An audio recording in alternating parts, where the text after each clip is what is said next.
자, 약세 섹터 살펴보겠습니다. 오늘 장세가 개판이기 때문에 이제 주요한 종목들이 대부분 다 약세 섹터에 가 있을 가능성이 많죠. 상승률 상위, 강세 섹터에서 오로지 이거 딱 하나 했었고요. 이제 약세 쪽으로 간다 그러면 뭐 반도체에다가 조선에다가 뭐 잔뜩 들어있겠죠. 또 보나마나 반도체에다 조선에다가 역시 뭐 안 봐도 비디오 그렇게 되어 있습니다. 2차전지 어제는 이제 2차전지가 그나마 조금 방어를 해줬는데 오늘 또 도로 2차전지에 잔뜩 등급해가지고 다 깨트려 놨고요. MLCC에다가 삼성전기 같은 종목들, 삼성전기도 급락이 나왔죠. 이렇게 뚝 삼성전기 쭉 치고 들어간 거. 아까 저 이렇게 장중에 하여간 이 새끼들은 집어서 절대 못 고치죠. 제가 조금 전에도 이제 설명을 드렸습니다만 나오지 않습니까? 우리 기관의 룰은 여기 이런 거 방금 전에 이런 식으로 지금 데칼코마니 이렇게 만들어 놓고 장난치는 종목이 한두 개가 아니다.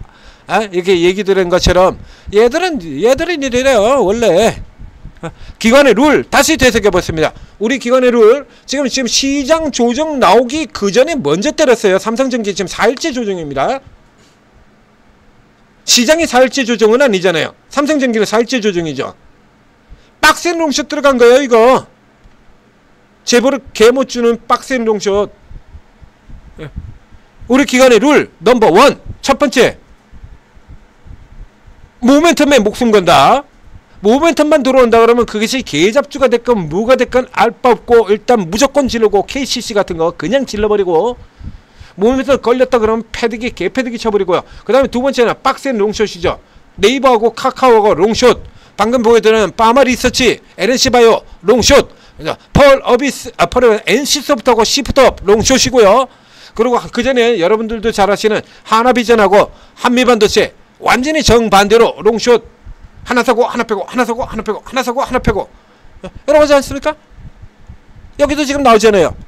파마 리서치는 오르고 LNC바이오는 깨지고, 파마 리서치 오를 때는 LNC가 깨지고, 자 네이버가 오르니까 카카오가 깨지고, 이게 상단 들어갔지 않습니까? 그대로 패드기 치고 있는 거죠. 이거는요 우리 시장 조정 없었어도 그냥 계속 때려 깔았을 거예요. 이 추세 저점까지. 시바라 절대 개 못 준다니까. 수업식이 되잖아요. 뭐 그대로 아닙니까 이거. 외국인은 아니어도요 얘들은 이 버릇 못 고쳐요. 죽을 때까지 절대 못 고친다라고 얘기 드렸지 않았습니까? 우리 시장의 성향 자체도 죽을 때까지 안 바뀔 거고요. 어제도 얘기 드렸었죠. 우리 시장의 성향, 해성이 충돌을 한다라고 하더라도 어제 보여드렸지 않습니까? 영향은 제한적. 해성이 지구와 충돌을 한다 그러면 외국인들은 팔고 나가요. 맞아, 팔고 현금화 시켜서 나가가지고 그래가지고 뭐 어디다가 벙커를 짓든지, 그 영화에서 나온처럼 완전히 충돌해가지고 어마어마한 충격에도 버틸 수 있는 벙커를 짓든지 뭘 하든지 하고, 뭐 음식료 잔뜩 사가지고 갖다 박아놓고 뭐 현금이 있어야 될 거 아닙니까? 이런 거 할 거고, 그리고 우리 증권사 같은 경우는 이제 영향은 제한적 이런 소리 할 겁니다. 영향은 제한적. 뭐가 나와도 영향은 제한적이라 그러죠.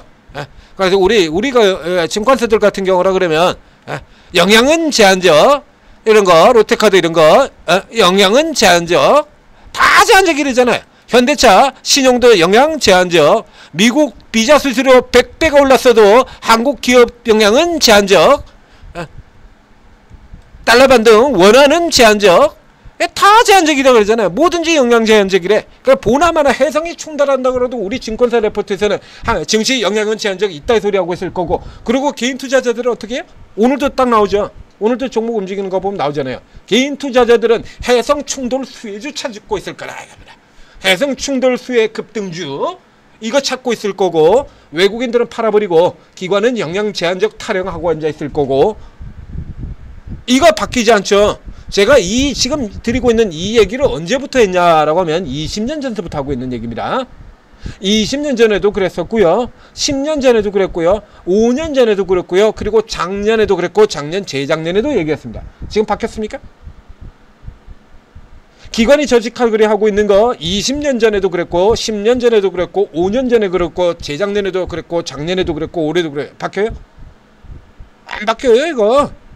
그래서 이 구조만 잘 알고 머리에 기억을 하고 계시더라도 여러분들이 이렇게 잘라먹고 수익을 내는데 굉장한 도움이 될 것이다 라고 하는 얘기입니다.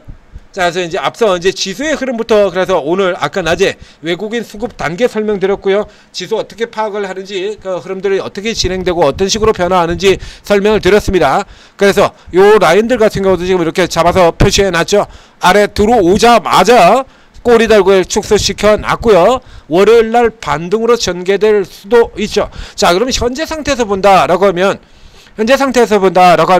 이제 생각을 해보죠. 이제, 그죠? 일단 우리 현재에서 이제 오늘 압력을 나온 것은 이제 트럼프 이슈가 있죠.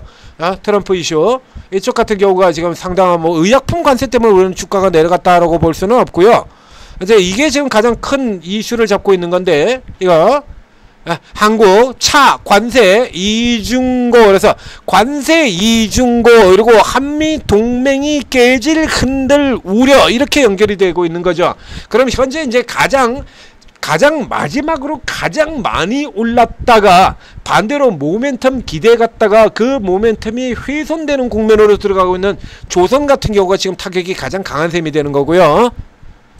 조선이 한미동맹 이슈 그래가지고 지금 이거 가지고서는 최근에 무지막지하게 올라 들어갔잖아요. 근데 이런 식으로 삐걱 그러면 조선 한미동맹은 제대로 가겠냐 이거죠. 그러면 이제 이게 기대가 우려로 바뀌는 거예요. 그래서 조선 같은 경우가 현재 가장 약한 형태의 약한 고리에 들어가게 되는 거고요. 그럼 현재 같은 상황을 본다 그러면, 자, 관세 쪽에 대한 이슈가, 관세가 영향을 가장 적게 미칠 섹터를 골라보자 이거죠. 자, 보십시오. 자, 가장 강력한 섹터 종목들 중에서 관세가 미치는 영향이 미국 관세입니다. 미국 관세입니다. 가장 영향이 적은 섹터 랭킹 1위 방산. 방산은 미국에 수출하는 모멘텀이 아니잖아요.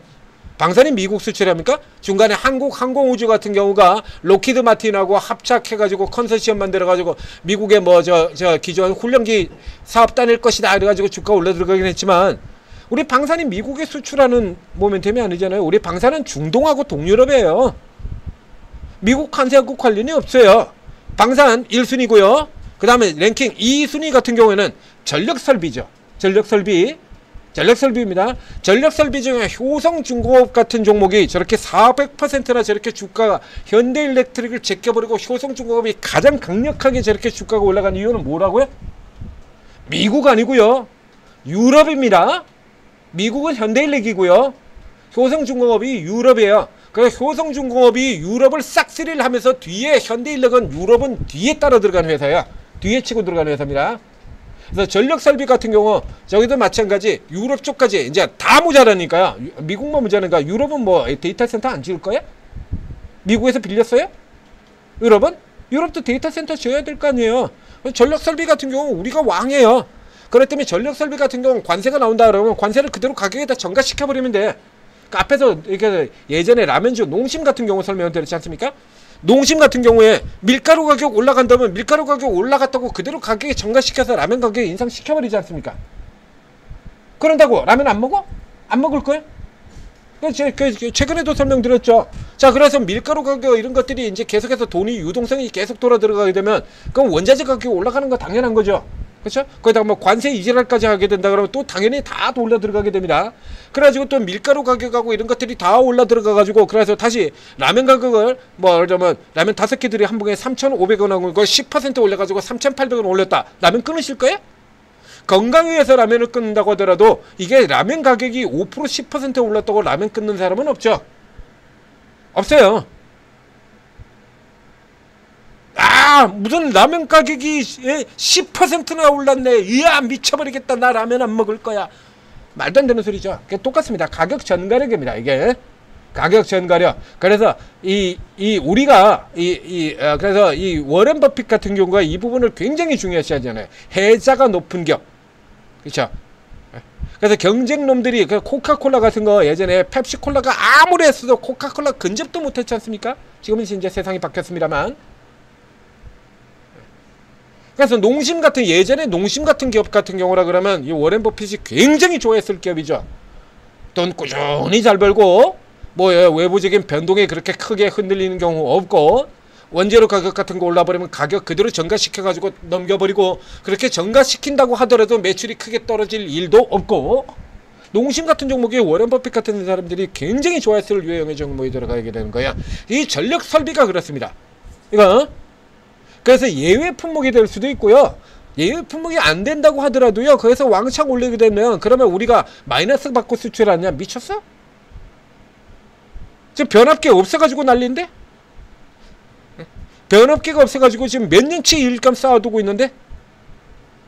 방산 같은 경우 원래 무기 만드는데 오래 걸리니까요. 조선 같은 경우 그래서 긴 거고요. 얘네는 금방금방 만들어요. 수요가 워낙에 많아가지고 몇 년씩 쌓아놓고 있는 애들이야. 그런데 여기다 대고 그냥 가격 올랐는데 그래가지고 관세가 올라가가지고 올라갔는데 그거 때문에 그냥 손실을 보고 있는다고? 에이, 가격 그냥 전가시켜버리면 돼요. 그대로. 우리 뭐 살 때 다 마찬가지 아닙니까? 석유 같은 것도 마찬가지잖아요. 그대로 전가돼버리잖아요. 비행기 탈 때 그대로 전가되지 않습니까? 그 때문에 전력 설비주 같은 경우가 랭킹 2가 되는 거고요. 두 번째. 자, 그런 거요. 이제 그 다음으로 친다 그러면 이제 전력 설비 같은 경우 올라 들어갈 때 아무리 그래가지고 관세를 붙이고 뭐 하고 한다고 하더라도 에너지원 이거 늘어나는 거 어쩔 수가 없잖아요. 그래서 원전주 같은 경우가 들어갈 수가 있고, 그리고 역시 마찬가지 미국이 전부가 아닌 화장품주들 저가 쪽 같은 경우 맞춰가지고 이쪽에서도 돌아 나올 가능성이 있는 겁니다. 현재 실적 자체가 굉장히 좋고 관세 자동차나 이런 종목들처럼 관세 이슈로 해서 실적이 변화가 될 가능성이 적고, 그렇죠? 그냥 미국이라 관세 때리는 거지 뭐 유로 쪽에서 관세 무더기로 때립니까? 아니잖아요. 우리 화장품이 미국에다만 팔아요? 미국이 전부예요? 우리 화장품이? LG생과는 여전히 중국이 전부인데? 네? 저 암울하게 짝이 없는 아몰레 퍼시픽 같은 경우도 중국에서 대부분이 나오는데, 코스맥스는 아예 미국이 적자고? 코스맥스는 아예 미국이 적자입니다. 창립 때부터 시작해가지고 코스맥스 USA 만들 때부터 시작해가지고 지금까지 내내 적자였어요. 코스맥스 USA 법인은 아예. 자, 그래서 요런 쪽에 한마디로 해서 관세 이슈가 적을 쪽의 섹터들 쪽 같은 경우가 먼저 치고 나오고, 그리고 그 다음에 이제 이런 이슈에서 상대적으로 비교적 자유로운 쪽 로봇 AI 이런 쪽들이죠. 로봇 AI, 그리고 현재 지금 강세를 보고 있는 이 결제 코인 이쪽 쪽 같은 케이스까지 포함해서 이쪽은 이제 테마 쪽으로 분류하고 섹터로 본다라고 하면 저렇게 관세 이슈에서 상대적으로 자유로울 섹터들 저기서부터 살펴본다, 이렇게 가닥을 잡고 보시면 되겠습니다. 뭐 지금 다 같이 다 두들겨 패는 형태라 가지고 뭐 굳이 의미는 없어요. 자, 2차전지, 조선 이렇게 들어가 있죠? 쭉 들어가 있고, 전력 같은 경우 한번 볼까요? 그러면서 지금 설명드렸던 전력, 방산, 자 가서 보시면 하나 에어로 0.38% 밖에 안 내렸고요. 넥슨 0.5% 밖에 안 내렸고요. 그 다음에 이제 신고가에 들어갔던 로템이 조금 내려서 2.75%고요. 효성중공업 1.7이고요. 화장품 쪽 같은 경우는 지금 반등 시도가 된 종목들도 꽤 있고요. APR 플러스고요. VT 플러스고요. 파머리서치도 6.7이나 9나 반등이 나왔고요. 실리콘도 0.11밖에 안 되고요. 이렇게 나오고 있죠 지금. 화장품은 이미 그 전에 또 먼저 두들겨 패기도 했고요. 아이패밀리 CSC 같은 거 이런 거 플러스 나와 있고요. 이렇죠? 그래서 요런 기조로 해서 가닥을 잡고 살펴보시면 되겠습니다. 자, 천재투자TV 구독, 좋아요 눌러주시고, 저희가 방향 다 잡아드리고 있죠. 방향들 다 잡아드리고 있습니다. 방향만 잡아드리는 게 아니라 뉴스가 났을 때 빠르게 그 뉴스를 전해드리기 위해서 어제 네이버 같은 경우에 그래서 그 뉴스 나오자마자 바로 분석해가지고 설명드리고, 지금 일단 그대로 따라 붙어라 라고 내드렸죠. 그리고 이제 NCN KCP를 비롯해서 그 뒤로 연결 테마로 들어가는 종목들 천재투자TV에서도 줄줄이 다 추천을 드렸죠. 자, 그러면 여기 오르고 있는 이분들 같은 경우에 뭐 놀고 있었겠냐 이거야. 예? 그러면 우리가 네이버 뉴스 같은 경우는 어디서 체크를 했냐라고 하면요, 이 천재투자TV에 있는 이 제르주 헌터방, 이분이 가장 먼저 이런 뉴스 찾아주셨어요. 이분이 그런 뉴스 찾아가지고 검색해서 찾아내는데 완전 1등입니다. 예? 제르주 헌터라는 이름을 달아 마땅합니다. 그래서 이 실제로 이분의 종목을 추천주를 따라 하느냐 마냐하고 관계없이 여러분들 이분 방에는 무조건 들어가셔야 돼요. 뉴스 찾아내는 게 굉장히 빠르거든요. 굉장히 빠릅니다.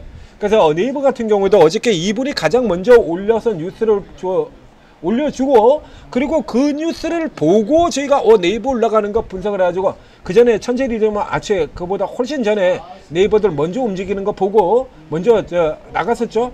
근데 이제 그때까지는 아무 이슈가 없었으니까 추정해가지고 이렇게 얘기를 했다는 얘기야. 요런 재료가 혹시 있는 거 아니냐? 그런데 왜 뒤에 이제 진짜 재료가 나와가지고 그래서 제가 다시 파트 2 그렇죠? 한 종목을 하루에 2번 하는 경우가 그렇게 많지 않은데 예전에 빠마리서치에서 1, 2 두 개 했었죠. 네, 그래서 파트 2로 나눠가지고 이번엔 진짜 호재가 났으니까 지금 바로 따라 붙어라 그런 얘기 드리고 그대로 쭉쭉쭉 나온 거예요. 이런 거 찾아내고 그 다음에 이제 테마로 번지죠. 그러면 이제 뒤쪽에서 테마주 다루는 분들이 또 테마 따라 들어가죠. 네이버 치고 올라 들어가면 NHN KCP 가지고 NHN KCP 같은 종목이 올라 들어가면 헥터 파이낸셜 자동으로 따라 들어온 거고요. 그렇죠? 그런 종목 따라 들어오는 거고요. 그리고 그 뒤쪽에 이런 종목들이 테마로 올라 들어오면 테마주 내에서 세력형으로 급등하는 종목 반드시 나오지 않습니까? 로봇에도 있고 AI도 있고 양자에도 있고 항상 있잖아요. 테마로 이렇게 이런 종목들이 테마로 갈 때는 세력형 급등주도 반드시 있다. 그럼 그 세력적 급등주를 또 뒤에서 노리는 전문가들이 또 있다는 얘기입니다. 그러니까 어제 같은 날은 열심히 움직였으면 여기 다 들어가서 분류를 다 해놓고 이렇게 열심히 해줬다면 어제 오후에만 3개 종목 이상에서 수익을 낼 수 있다는 얘기가 나오는 거예요. 끝내주죠. 그래서 일단 여기 쭉 다 들어가시면요.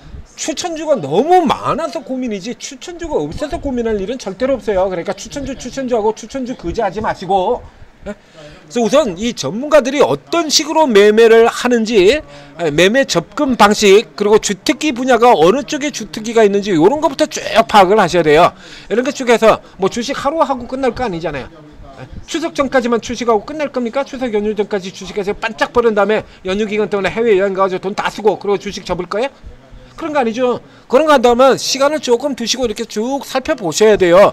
그래서 지금 같은 경우도 제가 먼저 방을 잡아드리고 있지 않습니까? 3일 연속으로 해가지고 주도하지 말고 저가 틈새 개별로 가라. 주도하지 말고 저가 틈새 개별로 가라. 이렇게 계속해서 해야 돼요.